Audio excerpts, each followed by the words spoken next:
Hi guys! Hi everyone! Good evening! This is Manay Gina and welcome back sa aking YouTube channel. So guys, another mini vlog for today's video at ang ating pag-uusapan ay walang iba kung hindi si Maloy, ang isang BINI member. Kasi nga napanood natin kailan ba yun na yung pinakita lang is grabe yung hagulgol ni Maloy sa iyak. So, ang daming naglalabasan na sinasabi nila, ay baka buntis, o kaya, ay baka may cancer, o kaya, ay baka may problema silang grupo. 'Di ba? Ang daming naglalabasan noon ng mga speculations. Pero ngayon nga, yan, confirm nga na si Maloy ay merong PCOS.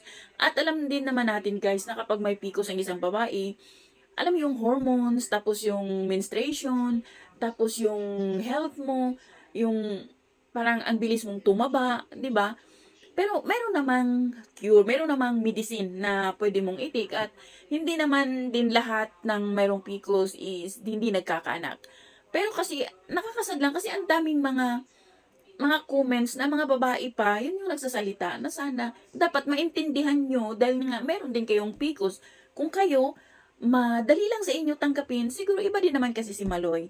No, iba tayo ng personalidad, iba-iba tayo ng emosyon kung paano natin dalhin.